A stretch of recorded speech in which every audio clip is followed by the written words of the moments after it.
Mario drew the short stick.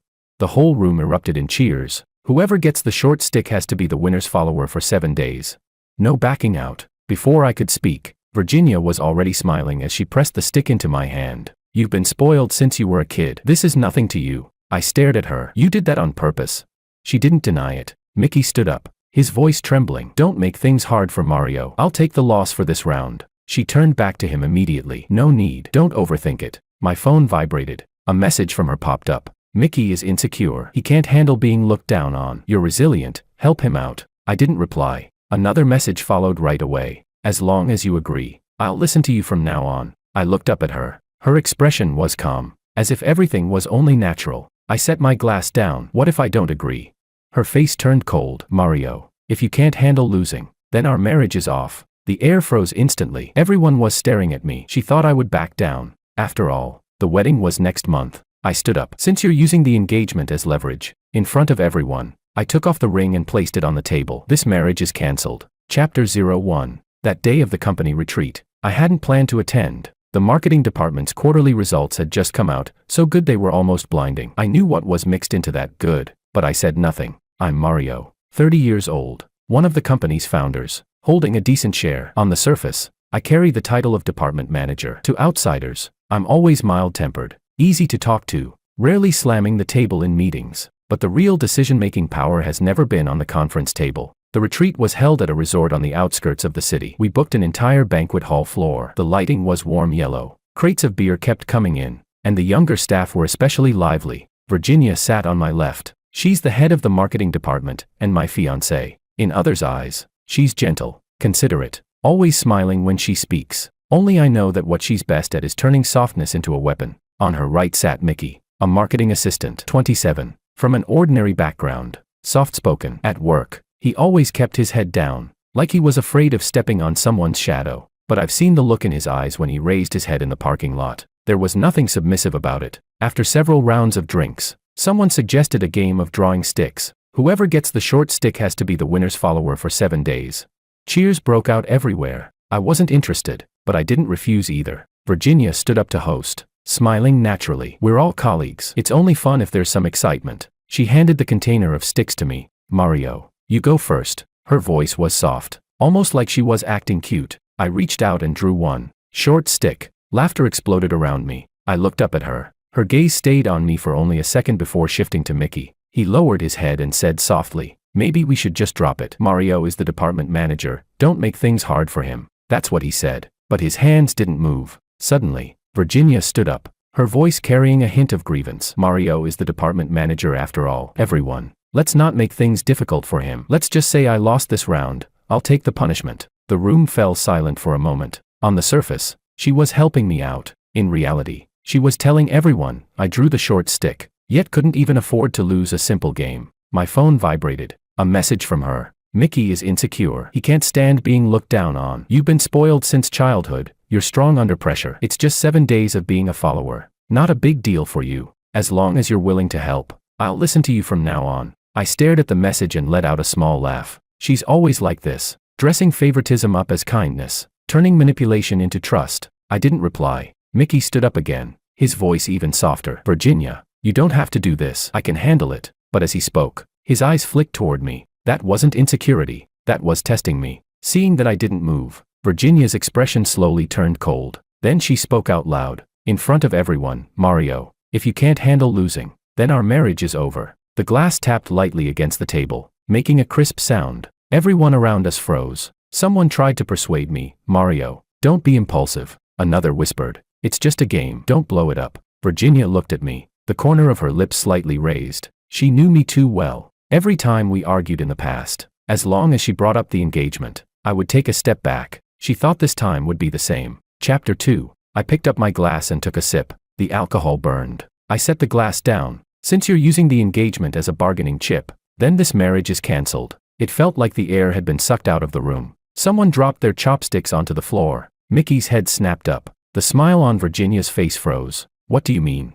Her voice tightened. Exactly what it sounds like. I stood up and looked at her. The engagement is void. Starting now. She stared at me, as if trying to figure out whether I was acting. Stop messing around. I'm not. My voice was calm. Didn't you say the marriage was over? Then I'm just giving you what you want. Her face gradually turned pale. Mario, calm down. Her tone softened, like she was coaxing me. I suddenly found it a little amusing. She thought I was acting on impulse, but I had been waiting for this day for a long time. At that moment, Mickey stepped forward, trying to ease the tension. Mario, don't let me affect you too. I looked at him. This has nothing to do with you. I simply believe a marriage shouldn't be controlled or manipulated. If you're already using breaking off an engagement to control someone now, then after marriage, it'll just become threats of divorce, over and over. An endless cycle. Isn't that right?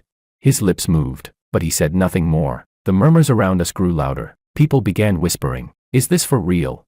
Aren't they getting married by the end of the year? Virginia finally couldn't hold herself together. Mario, are you saying all this just to embarrass me? Embarrass you? I looked at her. When you shoved that short stick into my hand just now, did you think about embarrassing me? She froze. For a split second, I saw a flicker of panic in her eyes. Very quickly, she regained her composure. You're overreacting. I didn't respond. I picked up my coat. You all carry on with the retreat. I'm leaving. As I walked out of the banquet hall, I heard someone chasing after me. Hurried footsteps. Mario.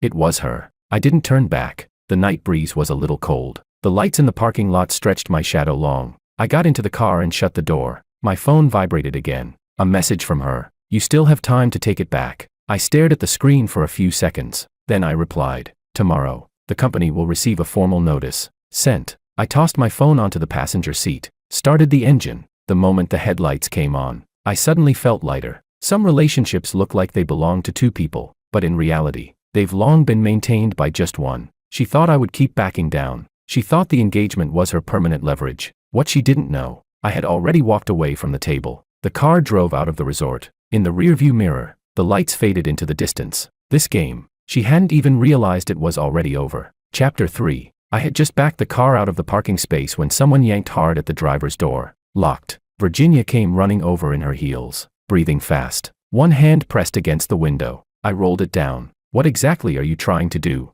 Her tone had lost all the composure she had in the banquet hall. I looked at her, not answering right away. The parking lot lights were harsh and pale. Her makeup was slightly smudged. The powder at the corner of her eyes had been blurred by sweat. What you did today, you were trying to embarrass me. I was just responding to you. She gritted her teeth. That was said in the heat of the moment. I heard it very clearly. She grabbed the car door handle, lowering her voice. Stop making a scene. We all have work tomorrow, and everyone's watching. Take back what you said, and we'll pretend nothing happened. I looked at her hand. The engagement ring was still there. The engagement is cancelled. HR will issue a formal notice tomorrow. My tone was calm. She froze for a second, then let out a laugh. Who are you trying to scare? The company belongs to the board. Do you really think you can issue a notice with just one sentence? In the distance, Mickey stood under a streetlight. He didn't come over, just watched quietly. The helplessness he showed earlier in the banquet hall was gone, replaced by a restrained sense of satisfaction. I looked back at Virginia. You can take it as a joke. She frowned. Mario, since when did you become this childish? Since the day you started using our engagement as leverage. Her face darkened. You really want to do this? You were the one who started it. I rolled the window back up. She knocked twice on the glass. I ignored her and stepped on the gas. In the rearview mirror, she stood there while Mickey walked over and spoke to her in a low voice. They stood very close. I didn't look a second time. It was almost 10 when I got home. This apartment, the one meant to be our marital home, was bought 2 years ago. Good location. She chose the interior design. Back then, she had held up sample designs, asking excitedly if I liked them. I nodded and said it was fine. In truth, I never cared much about style. I walked in and hung up my suit. There was a safe in the study. I opened it and placed the property documents for the apartment and the company equity agreements inside. Locked it. My phone lit up. Virginia was calling. I answered. Are you still upset? Her voice had softened. Upset? You were so impulsive earlier. Did you drink too much? I'm not drunk. Silence lingered on the other end for 2 seconds. Mario, we've been together for 3 years. Are you really canceling the engagement over a game? It's not about the game. Then what is it about? I didn't answer. Her tone suddenly turned aggrieved. Mickey is just an assistant. He has nothing. Do you really have to compete with him? I let out a faint laugh. I'm not competing with him. Then why are you targeting him? Who said I was targeting him? She paused, clearly caught off guard. I continued. You'll find out tomorrow. Her breathing grew uneven. What do you mean? Get some rest. I hung up. After my shower, I saw a reply in my email. The HR director had confirmed receipt of my internal request regarding the change in engagement status and the audit of the marketing department. The wording was polite. I closed the computer. At 9 a.m. the next day, a notice was posted on the company's internal system, effective immediately. A phased financial audit and review of the marketing department will be conducted. At the same time, a statement regarding the termination of my engagement with Virginia was attached below the announcement. The wording was concise, no emotion. At 10 o'clock sharp, the marketing department floor had noticeably quieted. I had just entered my office when my assistant knocked. Manager Mario, Director Virginia would like to see you. Let her in. The door opened. Virginia walked in, her face cold. Have you lost your mind? She threw her phone onto my desk. An audit. What are you trying to do? I flipped open a folder without looking up. Routine review. Since when are you so diligent? I closed the file and looked at her. The marketing department is a key division. Clear accounts are only normal. She lowered her voice. Are you taking revenge on me? I'm fulfilling my responsibilities. She let out a bitter laugh. Don't forget, I'm the head of the marketing department. For now. Her expression froze. What do you mean? During the audit period, all budget approvals are suspended. I'll take over temporarily. She stared at me. For the first time, a crack appeared in her composure. You planned this all along. Chapter 4. I didn't answer. Her breathing was uneven. What you said last night, about canceling the engagement, were you serious? Yes. She fell silent for a few seconds, then suddenly changed her tone. Mario, let's talk privately. Don't escalate this to the company level. It's already at the company level. You really have to go this far. Everything you said last night, everyone in the company heard it. She opened her mouth, but didn't continue. At that moment, there was another knock on the door. Mickey stood at the entrance. May I come in? I nodded. He walked in, still keeping his head slightly lowered, looking obedient as ever. I heard the marketing department is going to be audited. I'm worried it might affect project progress. Just cooperate. If this is because of last night, I can make a public apology. As he said that, his eyes were quietly observing my reaction. I leaned back in my chair. You think I'm targeting you? He waved his hands quickly. No, I'm just worried about the team. Virginia cut in. Mario, if this continues, the department's morale will collapse. If the accounts are clean, morale won't collapse. The air froze. Mickey's fingers tightened slightly. Our marketing department has always performed well. Good performance doesn't mean there are no problems. His face turned a little pale. Then we'll fully cooperate. After saying that, he looked at Virginia. She didn't say anything more. The two of them left the office together. The moment the door closed, I noticed the stiffness in her shoulders. At noon, the finance department began pulling contracts and reimbursement records from the marketing department over the past 6 months. The atmosphere in the office grew heavy. Employees whispered among themselves. I didn't participate in any of it. At 3 p.m., HR sent a follow-up notice. During the audit period, the head of the marketing department must submit all authorization records. Virginia stormed into my office again. You're even auditing my authorizations. Company policy. You've never interfered in this before. Now I need to. She stared at me for a long time. Are you really going to break up with me? Yes. Her voice suddenly dropped. You'll regret this. I didn't respond. She stood there for a few seconds, then turned and left. The door closed with force. In the evening, Mickey was called aside by finance for questioning in the hallway. When he came out, his face looked pale. When he saw me, he paused. For the first time, there was no trace of provocation in his eyes, only tension. I walked back to my office. Outside the window, the sky was growing dark. My phone vibrated. A message from Virginia. Let's talk. Not at the office. I glanced at it and didn't reply. Some things no longer needed to be said in private. She thought I would still hold on to the past. She thought that as long as she softened, I would take a step back. But this time, there was no step back for me. The announcement had already been made. The audit had already begun. Everyone could see it. And finally, she realized. This wasn't me losing control of my emotions. I had been prepared all along. Chapter 5. The marketing department audit entered its third day. The atmosphere in the office was even more oppressive than before. Finance and internal control staff sat in the meeting room as stacks of contracts were carried in. I didn't deliberately keep watch. At 10 a.m., the weekly company meeting began. This was a fixed meeting attended by all department heads. It was usually relaxed. Today was clearly different. The meeting room was full. Virginia arrived early. Sitting by the window, her makeup was flawless. Her expression restrained, no trace of last night's agitation. Mickey sat beside her, flipping through documents with careful movements. I was the last to enter. Sat down. The meeting began. After the operations department finished reporting, it was the marketing department's turn. Virginia stood up, her voice steady. Regarding the recent audit of the marketing department, I'd like to make a brief statement. She glanced at me. The team has been pushing projects under high pressure. There may be minor flaws in certain processes, but the overall performance speaks for itself. As she spoke, there was a faint note of grievance in her tone. If personal emotions are affecting the department's operations, I'm willing to take responsibility. Someone in the room coughed lightly. It was a clever statement. She didn't name anyone, but it naturally directed suspicion toward me. I didn't interrupt. She continued. The personal matters between Mario and me shouldn't involve the company. Several gazes shifted toward me. I picked up my glass of water, then set it down. At that moment, Mickey stood up. Leaders, if this audit is because of me, I'm willing to resign voluntarily to avoid affecting the team. He sounded sincere, even a little choked up. I'm just an assistant. I don't want my personal situation to bring doubt onto the marketing department. A few department managers exchanged glances. Someone whispered, the young guy has a sense of responsibility. Virginia reached out and pulled him slightly. Don't be impulsive. The coordination between them was seamless, as if they were the misunderstood side. I opened the folder in front of me. Are you done?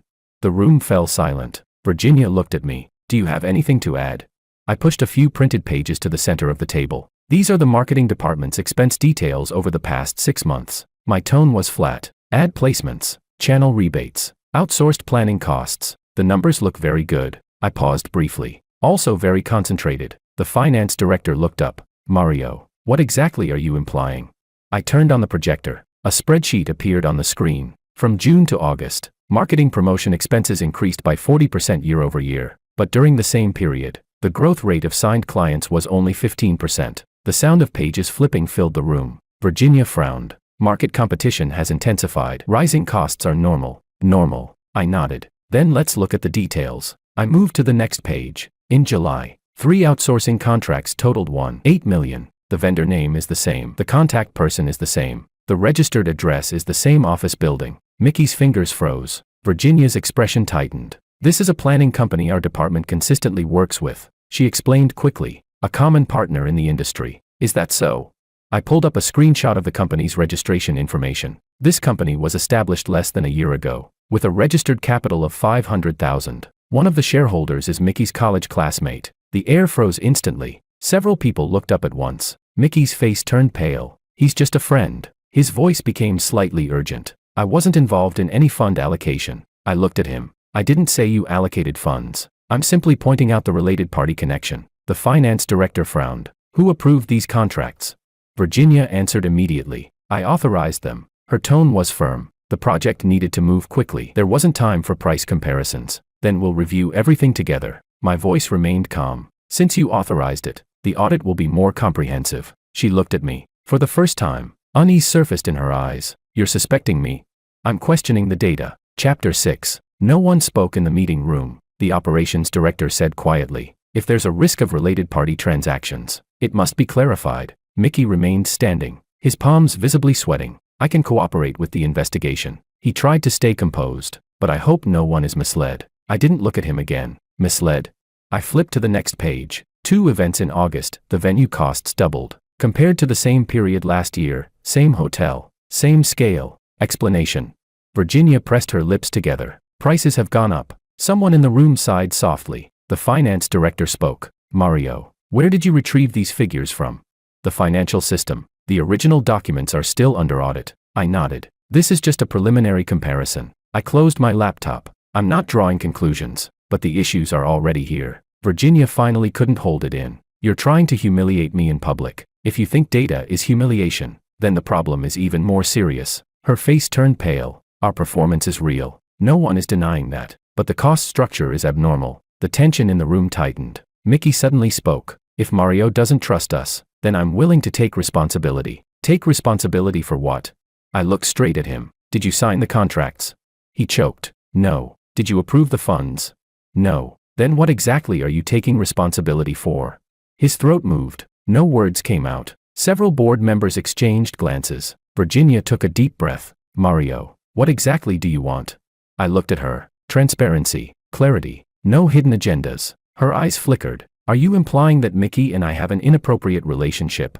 A faint stir spread through the room. My tone remained steady. I'm only discussing the company. Private relationships are not part of today's agenda. That answer cornered her. She could neither admit nor deny. The finance director spoke again. I suggest the marketing department cooperate with a special audit. All related contract payments should be suspended. The operations director nodded. Agreed. The meeting moved into voting. Hands were raised one after another. The result was unquestionable. The special audit was approved. Virginia sat back down, her spine stiff. Mickey lowered his head, his face ashen. The meeting ended. People filed out. She didn't move. As I packed my documents, she suddenly spoke. "You're ruthless." I looked up. "I'm just settling the accounts. You weren't like this before.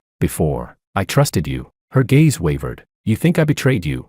"You know the answer." She didn't say anything else. Mickey walked over, lowering his voice. "Mario, I didn't expect you to go this far. There's a lot you didn't expect." He gritted his teeth. "If you do this, you'll destroy the marketing department. If the foundation is solid, nothing will be found." He stared at me for a few seconds, then turned and left. The meeting room was empty except for me. The projector screen was still on. Those rows of numbers remained displayed, cold, unfeeling. I turned off the equipment. As I walked out, the news had already spread across the office floor. The looks people gave were no longer uncertain like the past 2 days. Now, there was a clear divide. Some had started reviewing contracts. Some went to finance voluntarily to verify records. Virginia stood behind the glass door, phone pressed to her ear, her face pale. She used to stand at the center of everything, but now, for the first time, she stood fully exposed under the light, with nowhere to hide from the truth in the numbers. Chapter 7. That night after the meeting, I had just gotten home and changed out of my shirt when the doorbell rang. I didn't open it immediately. Through the peephole, it was Virginia. No makeup, hair loosely tied back, a light-colored trench coat, different from the sharp, controlled version of her in the meeting room. She looked tired now. I opened the door. She stood there without stepping in. "Let's talk." Her voice was low. I stepped aside to let her in. The living room lights were bright, yet she remained by the entrance, not even taking off her shoes. "About the audit, can we pause it for now?" Straight to the point. "No." She looked up at me. "Do you really have to take things this far? The facts are already there." She bit her lip. "What you said in the meeting today, did you plan it all in advance?" I didn't answer that. She took a couple of steps forward and sat at the edge of the sofa. "Mario, we've known each other for 3 years. You shouldn't treat me like this. How do you think I should treat you?" She fell silent for a moment. "At least don't bring personal matters into the company." I didn't. Her voice rose. "You're auditing the marketing department. How is that not targeting me?" "I'm auditing the accounts." She suddenly let out a short laugh. "You never cared about these details before. I trusted you." The moment those words landed, she froze. The living room fell quiet. After a few seconds, her tone softened. "I admit, I haven't treated you well lately. That day at the retreat, I acted impulsively. I shouldn't have used the engagement like that." She looked at me, her eyes slightly moist. "But that was just something I said in anger." I sat across from her, not moving closer. "When you handed me the short stick, was that said in anger too?" She froze. "That was just a game. You knew the rules, and you switched it beforehand." Her expression changed. "That's nonsense. You prepared the sticks before the draw. Your hand stayed inside the container for 3 seconds. She stared at me. "You paid that much attention?" I have a habit of noticing details. She didn't deny it this time. The atmosphere slowly cooled. She suddenly stood up and walked toward me. "Fine. Even if I was wrong that day, did it really have to go as far as canceling the engagement? Were you that eager to get rid of me?" I looked at her. "I wasn't trying to get rid of you. You were testing my bottom line." Her voice tightened. "Then what is this now?" "I'm just refusing to play along." She took a step back. "Have you had issues with me for a long time?" I was silent for a few seconds. "How long have you and Mickey been involved?" Her face turned pale instantly. "What do you mean?" "Exactly what it sounds like." Her breathing became uneven. "You're accusing me of cheating." "I'm not accusing." Her fingers trembled slightly. "Then what gives you the right to say that?" "The parking lot, the late night overtime. After the hotel meetings, you left together." My tone was calm. "And those 3 contracts." She backed up to the sofa and sat down. "You knew all along." "Earlier than you think." She stared at me blankly. "Then why didn't you say anything? If I had, would you have admitted it?" She opened her mouth, then closed it again. "There's nothing between us. Then why do you keep protecting him?" She fell silent. I continued. "In the meeting, when he said he'd resign, your first reaction was to stop him. At the retreat, when he kept his head down, you spoke up for him. He's not just an ordinary assistant." Her eyes reddened. "He's capable. Is it wrong for me to value him?" "Capable." I looked at her. "One of the outsourcing company's shareholders is his classmate. You didn't know." Her voice dropped. "They're just friends. A friend's company, and you signed 3 high-value contracts in a row. You call that coincidence?" She was silent for a long time. Then she looked up. "Even if I handled it poorly, that's just a mistake in judgment at work. Do you have to twist it into something else?" I didn't press her further. "You came tonight to ask me to withdraw the audit." She looked at me. "Yes, and the engagement." I don't want us to break up. Her voice finally softened. The wedding is at the end of the year. Our relatives all know. If you do this, it won't be good for anyone. Not for you either. I looked at her. What you're worried about, the wedding, or your position? Her gaze flickered. Both. At least she stopped pretending. I stood up. The audit won't stop, and the engagement won't be restored. She shot to her feet. Mario, do you have to be this heartless? You're the one who was heartless. Her voice trembled. What did I ever do to wrong you? I looked at her. You know that better than anyone. The air froze. Her tears finally fell. I thought you would never leave. You've had everything since you were a child. To you, feelings don't mean much. I just wanted a little control. Couldn't you give in to me just once? I didn't comfort her. I did give in. Many times. She lowered her head. Her shoulders trembled slightly. After a while, she wiped her tears. If I cut him off, would you reconsider? I looked at her. Cut him off? You're only thinking of that now. She looked up. A final trace of stubbornness in her eyes. Then what do you want? Business stays business. Personal matters end here. Chapter 8. She stood there for a long time without speaking. From outside the door came the sound of the elevator arriving. She suddenly asked, "Were you waiting for an opportunity from the very beginning?" I didn't deny it. She let out a small laugh. There was no warmth in it. "So you're more ruthless than I thought. I'm just clear-headed." She turned and walked toward the door. Her hand paused on the handle for a second. "Mario, you'll regret this. That's my business." The door closed. The living room fell silent again. I stood there, not going after her. She had finally realized, this wasn't an emotional argument. It was a structural shift. She was no longer standing in front of me, nor behind me. She had been pushed into the light, and I was no longer shielding her. The next morning, as soon as I entered the office, my assistant told me someone was waiting in the meeting room. I didn't need to ask who. When I pushed the door open, Mickey was sitting at one end of the long table. He wasn't lowering his head over documents like usual. Instead, he leaned back in his chair, hands clasped. His expression was heavier than in the past few days. "Mario." His tone was no longer restrained. I sat down. "You wanted to see me?" "Yes." He looked straight at me, no longer avoiding my gaze. "We need to talk alone." "We already are." He paused for 2 seconds, then got straight to the point. "Do you really think digging up a few contracts is enough to bring me down?" There was suppressed anger in his voice. I looked at him. "I'm auditing the marketing department, not targeting you personally." He let out a cold laugh. "Stop pretending. You've never liked me. That day at the retreat, you canceled the engagement in front of everyone just to humiliate me. You think because of your status, you can decide other people's fate." I didn't engage with his emotions. "Get to the point." He leaned forward. "The point is, you're too full of yourself. You built this company on your family's resources, and now you speak with shares and power. But the marketing department's performance, that's something we fought for on the front lines. Without Virginia, without me, would you even be sitting where you are today?" He spoke rapidly. His eyes filled with long-suppressed resentment. I looked at him, my tone still calm. "So you finally stopped pretending?" He froze. "What do you mean?"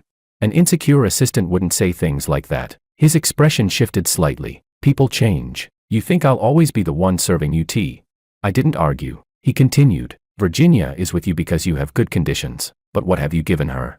You're busy making decisions, busy controlling shares. What she needs is support, understanding. And that's something you can't give." There was no longer any restraint in his voice. I leaned back in my chair. "You seem to understand her very well, at least better than you." He stared at me. "She'll leave with me sooner or later. You can't live without her. What you're doing now is just to scare her." The room was so quiet that only the hum of the air conditioning remained. I looked at him. "You think I'm acting out of anger? Isn't that the case?" His eyes were certain. "You canceled the engagement to force her to come back. You're auditing the marketing department to push me out. Once she gives in, you'll stop." I didn't answer. Instead, I took out a document from my briefcase. I pushed it in front of him. "Take a good look." He lowered his head. It was the company's equity structure chart. At the top, my name. The shareholding ratio was clear. Board seats listed plainly. The clause assigning approval authority over the marketing department's budget was marked in red. He flipped to the last page. His fingers stiffened. "What does this mean?" "It's simple. Any marketing department budget over $500,000 must go through me, and the final signing authority on contracts is also mine." His face gradually turned pale. "But before," Virginia said. "What did she say?" "She said the marketing department was under her control. Being responsible doesn't mean owning it." I looked at him. "You thought you were part of the decision-making, but you were only executing." His throat moved. "Then why didn't you step in before?" "Because I gave her space." "But space isn't indulgence." He suddenly looked up. "So what? You're trying to push both of us out now? If the audit finds issues, there will naturally be consequences. For the first time, panic appeared in his eyes. Those contracts were just handled a bit flexibly. That's how the industry works. No one is clean, I replied calmly. How the industry works doesn't mean the company has to follow. He stood up. If you do this, you'll ruin her. I'm not the one ruining her. His breathing grew rapid. You're ruthless. You really don't care about any of the past between you. Chapter 9. You think you're qualified to talk about loyalty. The moment those words left my mouth, he froze. I continued. That look you gave me at the retreat, I remember it. And in the meeting room, when you offered to resign, I remember that too. You weren't trying to take responsibility. You were trying to make everyone think I was suppressing you. His lips moved, but no words came out. I took the document back. You want to replace me, but you don't even understand the company's structure. He stayed silent for a long time, then spoke in a low voice. Does Virginia know all this? She understands it better than you. That sentence stunned him completely. Then why would she? He didn't finish, because the answer was already right in front of him. I looked at him. You thought the two of you were on the same side, but she never showed you all her cards. His expression darkened. You're trying to drive a wedge between us. I'm just stating facts. He suddenly laughed. A forced laugh. Even so, she still won't choose you. She's already disappointed in you. Someone like you always puts interests first. I didn't argue. Feelings aren't a cover, and they're not a tool. He fell silent. The air in the meeting room felt heavy. A few seconds later, he sat down again. His tone was no longer as aggressive. If I step back now, will you let her off? What makes you think you're in a position to negotiate that? He clenched his fists. Then what exactly do you want? When the audit ends, there will naturally be a result. He stared at me. His gaze complicated. The arrogance was gone. For the first time, he truly understood the gap. Not a gap in position, a gap in structure. He had always thought that standing beside her would let him shift the balance. But now, he didn't even understand his own place. Footsteps sounded outside the door. My assistant knocked. Finance needs your confirmation on a contract. I stood up. This conversation is over. Mickey didn't try to stop me. As I reached the door, he asked in a low voice, do you really not care about her anymore? I paused for a second. That's not something you need to worry about. I pushed the door open and walked out. The hallway was brightly lit. Inside the meeting room, he remained seated, his back stiff. At that moment, he finally understood. He was never a contender. He had simply misjudged his place. Chapter 10. The special audit lasted an entire week. Finance reviewed every original document one by one. Internal control verified vendor backgrounds, and legal re-examined contract terms. When the meeting notice was sent to the board, no one was surprised. 9 a.m. Boardroom. The long table was filled on both sides. I sat to the right of the head seat. Virginia sat across from me. She wore a dark suit, her makeup precise, her expression restrained. Mickey sat further back. Without speaking rights, the finance director spoke first. Regarding the results of the special audit of the marketing department, we will now present our findings. The projector lit up. The first page showed a cost comparison chart. Within 6 months, marketing expenses had risen abnormally. The second page listed contract details. 3 vendors were found to have related party connections. The third page displayed bank transaction flows. The movement of funds was clear. The meeting room was so quiet that only the sound of pages turning could be heard. Finance continued. 2 of the outsourcing payments were transferred out through related companies within 7 days of receipt. The receiving accounts are linked to internal personnel within the marketing department. No names were mentioned, but everyone knew who it pointed to. Virginia's hand rested on the table, her fingertips pressing hard. This is standard industry practice, she spoke. Channel agencies subcontract all the time. Legal looked up. The issue isn't subcontracting, it's undisclosed related party involvement. The contracts did not disclose these relationships during approval, which violates company policy. She pressed her lips together. That was a procedural oversight. Finance flipped to the next page. 2 offline events. Venue costs exceeded market averages by 60%. Compared to pricing records from the same hotel, there is a clear discrepancy. The pressure in the room grew heavier. I didn't speak. The chairman looked at me. Mario, your opinion? I closed the file in my hands. The head of the marketing department should bear responsibility for approval failures. Given the significant amount involved, I recommend removing Virginia from her position as department head. The moment those words landed, the air seemed to freeze. Virginia shot to her feet. You can't do this. Her voice carried restrained anger. I did not embezzle company funds. I simply used different methods to achieve performance. The results are right there. I looked at her. Performance does not excuse violations. She stood firm. This is retaliation. Personal conflict shouldn't be brought into the boardroom. Some board members began whispering. My tone remained steady. This report was jointly issued by Finance and Internal Control. I'm only making a recommendation. Legal nodded. The evidence is sufficient. Mickey suddenly spoke. The responsibility is mine. Everyone turned. I handled the contract coordination. If there are issues, I'm willing to take responsibility. Finance checked the documents. The final approval signatures on the contracts belonged to Director Virginia. Mickey froze. But I executed the projects.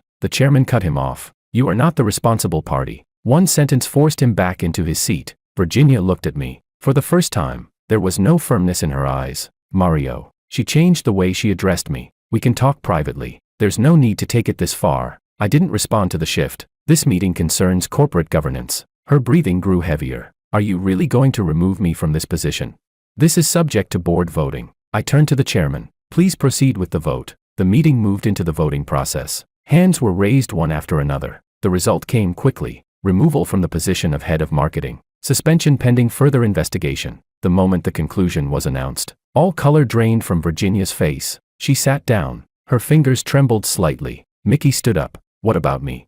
Finance answered calmly. Suspension of duties. You are to cooperate with the investigation. During the investigation, you are not allowed to participate in company projects. His lips turned pale. This isn't fair. All procedures are transparent. Legal's tone was even. The atmosphere in the room was heavy. The chairman gathered his documents. Let this be a lesson to everyone. The meeting ended. People left one after another. Virginia didn't move immediately. She stared at the table, unmoving for a long time. I stood up. She suddenly spoke. Are you satisfied now?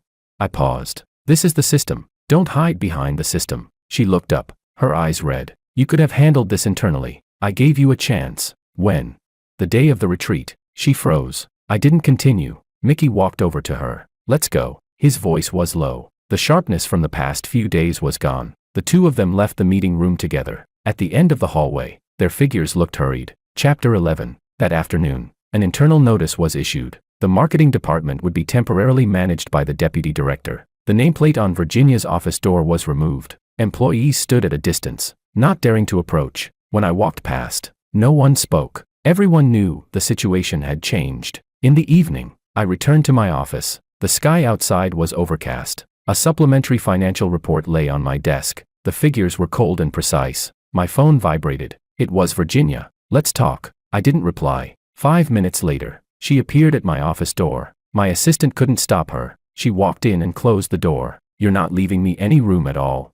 The decision has already been made. She stared at me. You planned this from the beginning, didn't you? I just didn't stop things from unfolding. Her voice trembled. Do you even know what this position means to me? I do. Then why would you still do this? A position isn't meant to be used in exchange for feelings. She froze. You think I did all this for him? You know the answer. She suddenly fell silent. After a few seconds, she spoke softly. If I hadn't protected him back then, would you still have done this? I didn't answer hypotheticals. Her expression grew complicated. You've changed. You just realized it too late. She stood there, as if all her strength had drained away. Outside, the sound of people leaving work echoed faintly. The office grew quieter. She finally turned around. At the door, she paused. I won't admit defeat. I didn't respond. The door closed. Only the sound of pages turning remained in the room. This wasn't an emotional confrontation. It was a reckoning. The position had already been removed. The investigation was still ongoing. The situation was no longer under her control. 3 days after the board meeting, HR formally issued the final decision. Virginia was removed from her position as head of the marketing department, transferred away from core business lines, pending further audit conclusions. Mickey's employment contract was terminated, effective immediately. The document was calm and precise, no extra emotion. At 10 a.m., as I walked out of a meeting room and reached the office entrance, I saw the receptionist looking uneasy. Miss Virginia is waiting downstairs for you. I nodded. When the elevator doors opened, she stood in the center of the lobby. No makeup. Her eyes were clearly red. Several employees watched from afar, not daring to approach. When she saw me, she walked straight over. We need to talk. Say it here. She clenched her teeth. You really have to do this. This is the company. She lowered her voice. You fired Mickey. HR made that decision. You know the contract issues were mainly my responsibility. That's why you were removed. Her breathing became uneven. Couldn't you leave him a way out? He signed off on project involvement and failed to disclose related party connections. The company can't pretend not to see that. She stared at me. Her eyes filled with anger and helplessness. You did this on purpose. If I had truly done it on purpose, he wouldn't have just been terminated. She froze. The lobby fell quiet. She suddenly let out a laugh. So you had it all planned. Step by step. You pushed us to this point. I pushed you.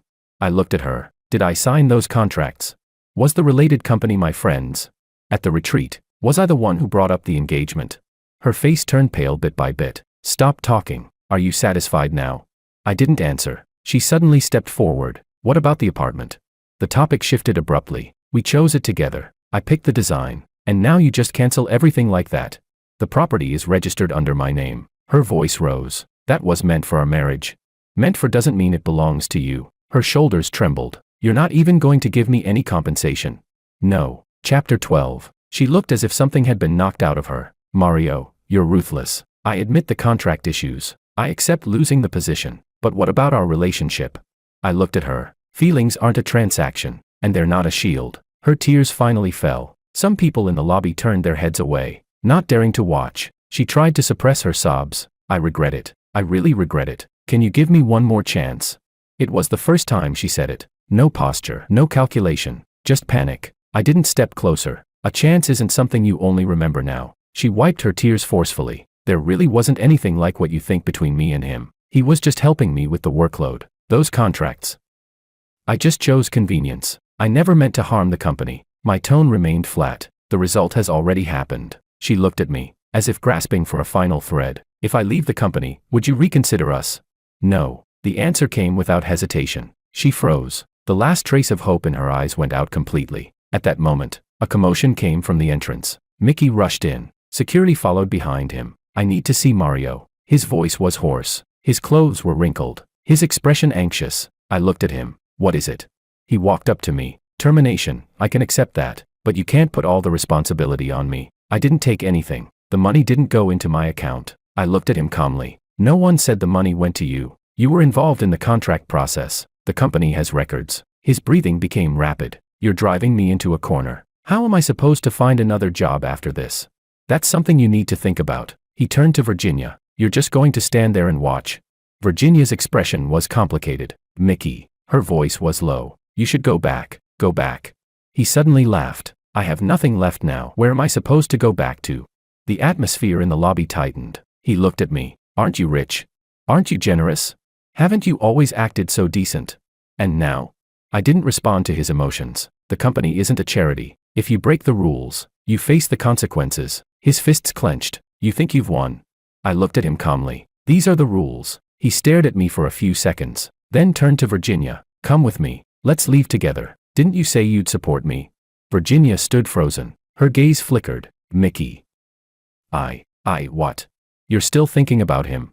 She shook her head. No. Then come with me. He reached out to pull her, but she instinctively took a step back. That single moment said more than anything. Mickey's hand froze midair. His face went completely pale. So that's how it is. He let out a bitter laugh. I thought you'd actually choose me. Virginia lowered her head. No explanation. He withdrew his hand. Fine. I understand now. He turned and walked away. This time, he didn't look back. Only the two of us remained in the lobby. Her breathing was uneven. You saw it. He can't handle any of this. I only ever. She couldn't finish. I looked at her. What you wanted was to stand above, not to stand beside someone. Her tears fell again. I was wrong. Truly wrong. I thought you would never leave. I thought you would always be there. I didn't comfort her. People aren't bargaining chips, and neither are feelings. She cried quietly, like something inside her had collapsed. After a long while, she looked up. Do I still have a chance?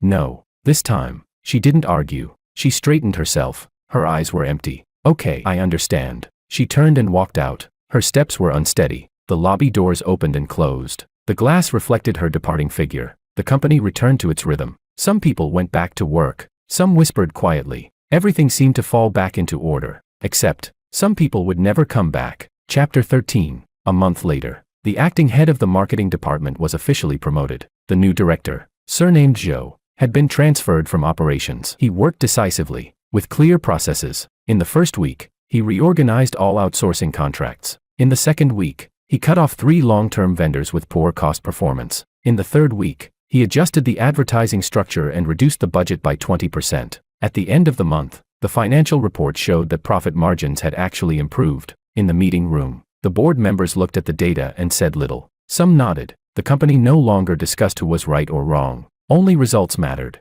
I sat to the right of the head seat, flipping through documents. The atmosphere in marketing meetings was much cleaner than before. No hints, no probing. Execution was simply execution. After the meeting, Director Joe stayed behind. Mario, please review the new budget plan. I looked through it and signed. Proceed as planned. He nodded and left. The office returned to silence. Outside the window were city high-rises, reflecting the fading daylight. My phone vibrated. An unknown number. I answered. Mario, it's me, Virginia. Her voice was much softer than I remembered. What is it?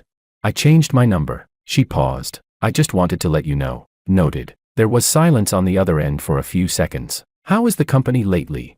Normal. The marketing department has a new head, right? Yes. She gave a faint laugh. He's doing well. I didn't respond. She seemed like she wanted to say something, then stopped. I've been looking for a job. I've interviewed at a few places. When they ask why I left, her voice dropped. I say it was an adjustment. They seemed to find out anyway. My tone was steady. The industry isn't that big, I know. Her breathing grew slightly uneven. Mickey left. I heard he went to another city. I didn't ask for details. Are you still in touch? No. She answered quickly, then added. He blames me. Says I didn't go with him back then. I looked out the window. That's between the two of you. Silence followed. After a while, she asked. Mario, do you really feel nothing for what we had? It's already over. Just like that. Yes. She inhaled softly. Are you still living in that apartment? Yes. I still have some things there. I'll have them packed and left with the property management. She didn't object. Okay. A few seconds later, she suddenly asked. Can you give me another chance? This time, her voice was very soft. No crying, no desperation. Just one last attempt. My tone didn't change. No. She didn't hang up immediately. Her breathing was clear. I understand, she said.